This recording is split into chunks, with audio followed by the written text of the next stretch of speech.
Hola chicos, estoy de vuelta de nuevo. Esta vez para explicaros la parte de literatura del tema 9 de lengua, ¿vale? Pero como ya sabéis, yo siempre, antes de explicar algo nuevo, hago una recopilación de lo que hemos visto anteriormente para que todas las piezas que vamos estudiando tema a tema vayan encajando y se nos quede todo bien, las recordemos, ¿vale? Pues bueno, literatura. ¿Qué era la literatura? El conjunto de todos los textos, ¿de acuerdo? Y como dijimos que había tantísimas obras literarias, dijimos que había que clasificarla en tres grandes géneros literarios. Tenemos la lírica, el teatro y la narrativa. Este esquema ya lo tenéis vosotros más que copiado en el cuaderno. Volvemos a los géneros literarios. Teníamos la lírica, que era todos los poemas y poesías que encontrábamos.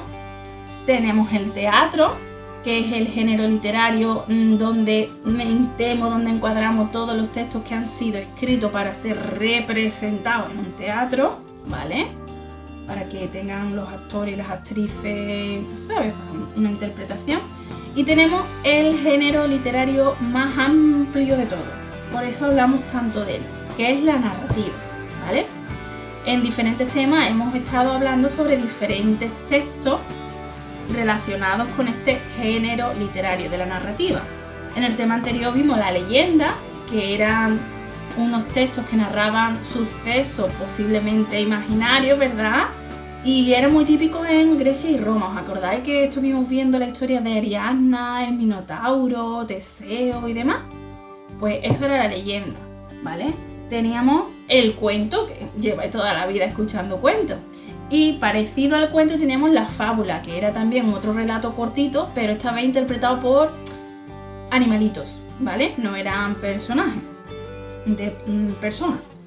Y por último tenemos la novela, que es el que vamos a dar en este tema, ¿vale? Es en el que nos vamos a centrar en este tema. Es muy parecido a un cuento, pero mucho más extenso, ¿vale? Por ejemplo, el libro que os estáis leyendo ahora sobre las brujas, de Roald Dahl. Eso es una novela. Bien, ¿qué características? ¿Cuáles son las características de una novela? Pues como si se parece al cuento, va a tener unas características muy similares, muy parecidas a la del cuento. Una de ellas es que tiene que estar escrito en prosa. Todo lo que no está escrito en prosa está escrito en verso. Los versos son las cosas que tienen una métrica, una rima, ¿de acuerdo? Los poemas. Es decir, para que haya una novela, el texto tiene que estar escrito en prosa. Tiene que haber un narrador, ¿vale? Que puede estar en primera persona o en tercera persona. Pensad un poquito en el narrador del libro de las brujas.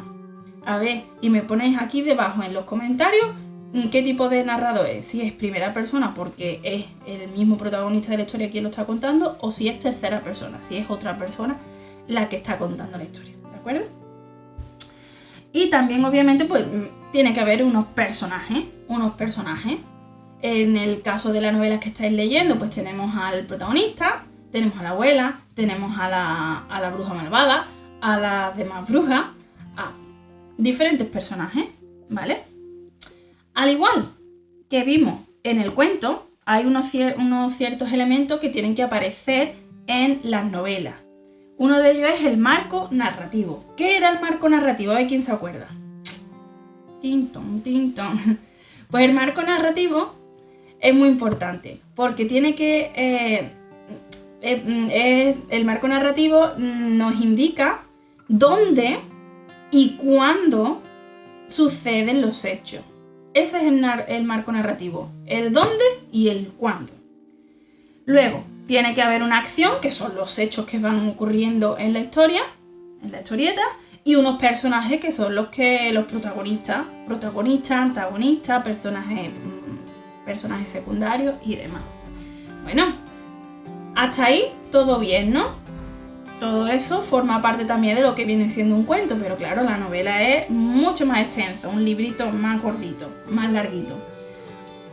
Hay muchísimas clases de novelas, porque claro, dependiendo de los hechos que te cuente, pues la podemos encuadrar dentro de novelas de aventura, novelas policíacas, novelas históricas, ¿verdad? Y es que vamos a pensar un poquito. Si la novela es de misterio, será pues una novela misteriosa, ¿verdad? Si es de miedo, pues será una novela de terror. Si es de cosas de mentiras, así tipo ovni y demás, pues ciencia ficción, novela de ciencia ficción. Si cuentan la novela cosas pasadas, sin antiguas, como de la, de Cleopatra y los egipcios, o sobre Cristóbal Colón y que descubrió América y cuenta allí, yo qué sé, cualquier cosa que se invente, ¿no? Porque claro, sucede mucho en las novelas, pues podemos meter muchas cosas. Pues si es hablando de cosas en pasado, son novelas históricas, porque te cuentan cosas sobre las cosas pasadas. Y claro, si cuentan cosas sobre muchas aventuras, se relata las peripecias de los personajes que siguen un objetivo y demás, pues eso son novelas de aventura, ¿de acuerdo? Espero que os haya quedado claro. Decidme si os gusta. Venga.